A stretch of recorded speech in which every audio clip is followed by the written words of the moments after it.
Hey guys, thanks for watching. Thanks for listening. This is your host Thomas Tyree from On the Hot Podcast.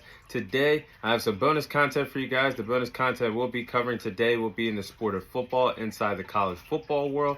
In today's bonus segment for you guys, I'll be sharing my thoughts on the Swamp Kings Florida Gators Netflix documentary. So the Netflix documentary of the Swamp Kings of the Florida Gators team that once upon a time was one of the best teams in college football.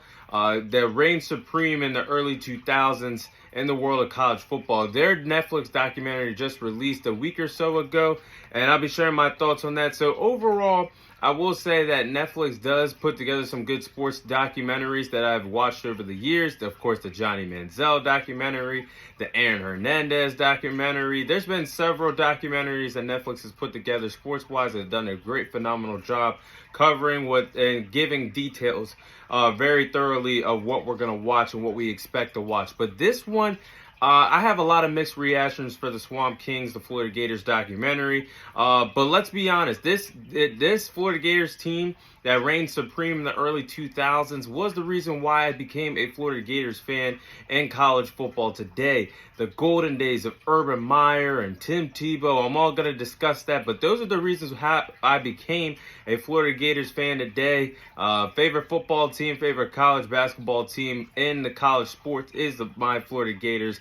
And what they did in the early 2000s is the reason why I am a fan of the program today.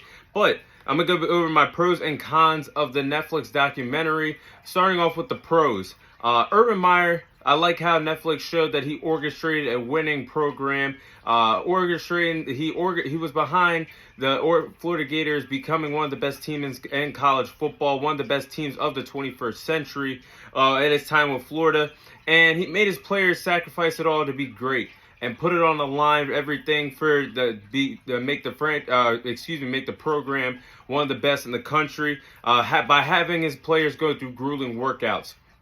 Having his players showing grit and determination on a daily basis to show why they are the best of the best on a daily basis, and having their players all in, bought into what they were providing them, bought into the plan that he had for them to be the best in the world, and all those respective players in that program bought into what Urban Meyer was saying, what he was doing, what he wanted to accomplish. I like how Netflix showed all the grueling workouts, all the grit and determination it took to be the best of the best in the world of college football. And I like the fact that the team was elite when Tim Tebow took over. They won a national title with Tim Tebow as a freshman on the bench the first time in 2006. But I like the fact how Tim Tebow took over for this program, because let's be honest, Tim Tebow never accepted that offer that the Florida Gators gave him, and he decided to go to a different university. At the time, he was very interested in going to Alabama.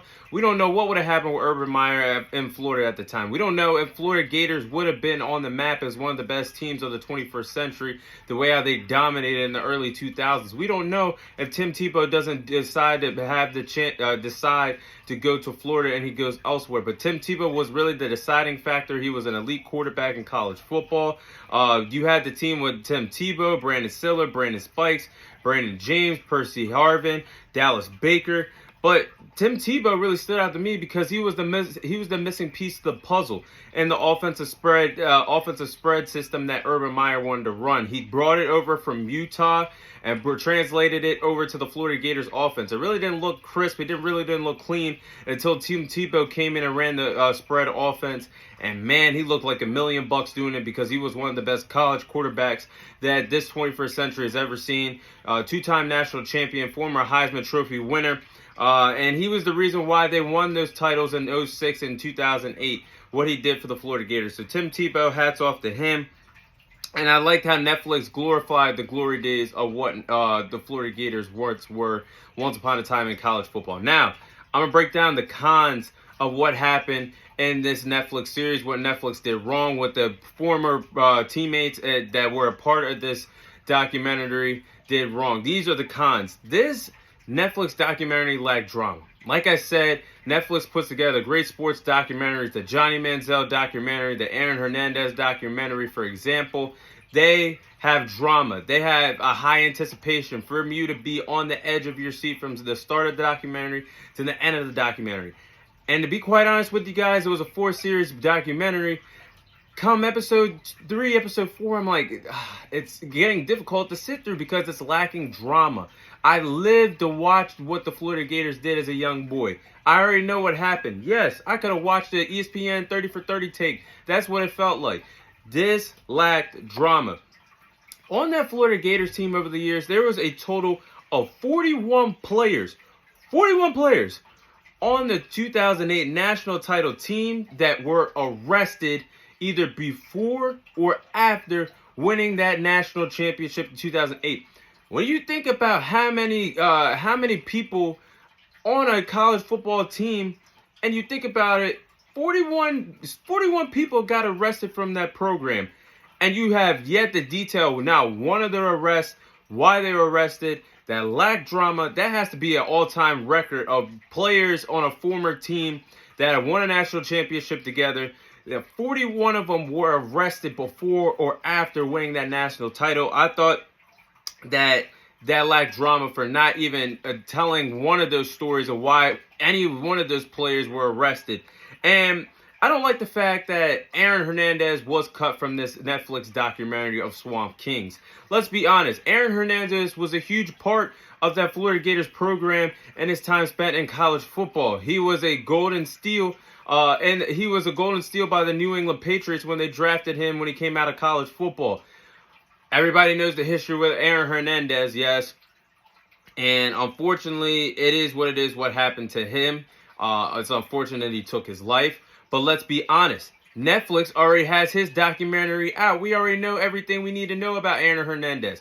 Why not share how great of a player he was in college football? Why not get the insight of the drama that he had at his time in Florida Gators? Because he got in some trouble in college. I remember in 2007, he got into a fight with a bouncer when the team went out to a club on a Friday or a Saturday night. That was not mentioned in the Netflix series. Aaron Hernandez was a big part of this program. Was not really mentioned at all. I think it was a cut scene of Tim Tebow mentioning him, whispering something about him, but he was really cut out of this documentary. I thought he should have really been a part of it, being a big part of this program. And they left out a lot of talented names that were a part of that Florida Gators culture over the years that built the foundation with Urban Meyer and company. Players like the Pouncey twins, who were really close with Aaron Hernandez. You had Carlos Dunlap. You had Andre Caldwell. You had Joe Hayden.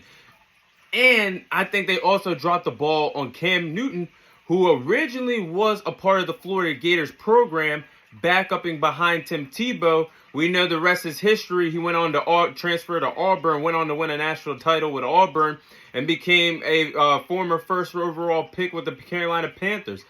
That is a big part of history because Cam Newton could have played a vital role with the Florida Gators if he stayed with the program. I thought they should have added that in as well. But to me, it seemed like the biggest downfall was the fact that they did highlight the golden days, which, again, is in my pros, like I just said a few moments ago. But a con has to be like, it seemed like this documentary was really circled around Urban Meyer.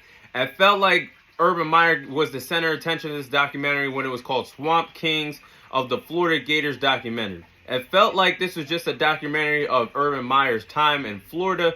It really didn't pinpoint more of the characters, more of the guys that had brought suspense, that had the drama when they had their time at the University of Florida playing for this program. I think that it was mainly about Urban Meyer and more or less of the star-studded players that this program had over the years in Florida when they were one of the best teams of the 21st century in college football. I really do believe that Netflix missed a home run hit on this documentary. I think that the players missed the opportunity of a lifetime to express their feelings of what happened and with this program, their time spent in the program. I get it. Some people don't want to highlight and really want to talk into the public about things like this, but Netflix, this is what people love. You were beloved by college football fans. You were beloved by many Florida Gator fans around the country. Nobody's going to look at you differently. This was your time to express everything that you had on a silver platter plate, and they failed to do that. And I think this is why this Netflix series is to me, it's mid. It's not something that I can think of like, wow, I was mind blown for that Johnny Manziel documentary. documentary. I was mind blown from the Aaron Hernandez documentary. I was mind blown from that Manti Te'o documentary. I don't feel the same after watching Swamp Kings of the Florida Gators. I thought they missed a home run hit, and I thought the players could have told more stories that bring more suspense and bring more drama into this 4-series documentary. But that is all the time I have for you guys today. Thank you guys for watching. Thank you guys for listening. This is your host, Thomas Tyree, signing off, and I'll see you guys on next week's episode.